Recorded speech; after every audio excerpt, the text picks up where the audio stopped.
ఏం చెప్పాడు వచ్చి, నేను మద్యపానాన్ని నిషేధిస్తాను, ఆడపడుచులకి, అక్కలకి, చెల్లెళ్ళకి, అమ్మలకి అండగా ఉంటానని బొగ్గల్ని మీరాడు. ఏం చేశాడు వచ్చి? మొత్తం 60 రూపాయల మద్యపాన నిషేధం సరే అది వదిలేయండి, 200 రూపాయలు చేశాడు. ఎక్కడికి వెళ్తున్నాయి ఈ డబ్బు? ఎవరి దగ్గరికి వెళ్తున్నాయి ఈ డబ్బు? మంత్రులు, ఎమ్మెల్యేలు, 1-2 40,000 కోట్ల రూపాయలు. 40,000 కోట్ల రూపాయలు. మీరు ఏదైనా రోడ్డు మీదకి వెళ్ళి ఒక వస్తువు కొంటే మీరు పేటీఎం మీరు వాడాలి, మీరు డిజిటల్ కరెన్సీ వాడతారు. కానీ మందుల షాపులోకి వెళ్తే మొత్తానికి 90% మొత్తం కూర్చోబెట్టి అంత క్యాష్ డబ్బులతోటి. జీఎస్టీ కట్టరు. మనం జీఎస్టీ కట్టాలి, చేనేత కార్మికుడు కూడా జీఎస్టీ కట్టాలి. కానీ ఈ దేశంలో ముఖ్యంగా ఈ రాష్ట్రంలో ఎవడైతే మందమ్ముతున్నాడో వాడు జీఎస్టీ కట్టక్కర్లేదు. కానీ ఒక చేనేత కార్మికుడు కూడా జీఎస్టీ కట్టాలి. ఎవడు అడుగుతారు దీన్ని? మీరు పంపించండి, మనం కూర్చోబెట్టి బాలశౌరి గారు నిలదీస్తారు, పార్లమెంట్లోకి వెళ్తారు.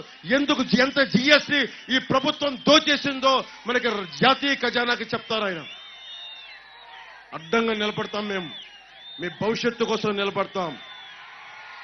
ఎంత చల్లగా ఉందో ఈరోజు గాలి, ఎంత హాయిగా ఉందో, మీ భవిష్యత్తును అంత హాయిగా తీర్చిదిద్దుతాం.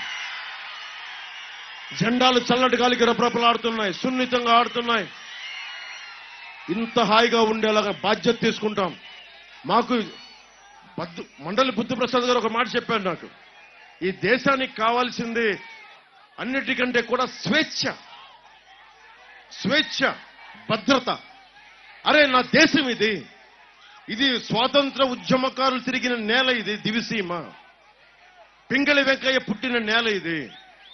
ఒక రౌడీ కూర్చోబెట్టి రౌడీ ప్రభుత్వాలు, రౌడీ ఎమ్మెల్యేలు కూర్చొని మనం బెదిరిస్తారంటే బెదరటానికి మేము లేవు.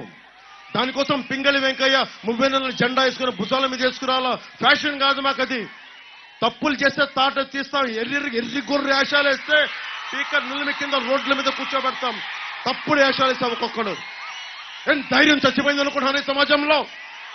పిరికితనం ఆవహించింది అనుకుంటారా ఈ సమాజంలో? ఆఫ్టర్ ఆల్ మీరెంత, మీ బతుకులంతా, గుండె బలం ఉంది మాకు. ఎవడు బెదిరిస్తాడు దేశంలో? ఎవడు బెదిరిస్తాడు? ఎవరిని? దమ్ము లేకపోతే, ధైర్యం లేకపోతే బతకలేము ఈ సమాజంలో.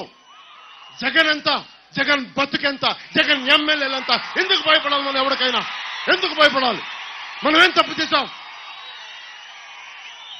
రాజ్యాంగం మనందరికీ కల్పించిన హక్కు కాదా? అంబేద్కర్ గారి స్ఫూర్తి అందరిలో లేదా?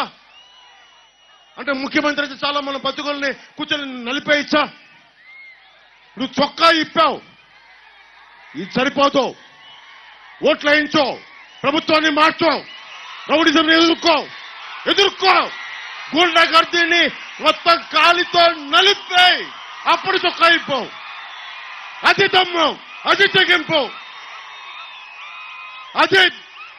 అది దివ్యసీమ పౌరుషం.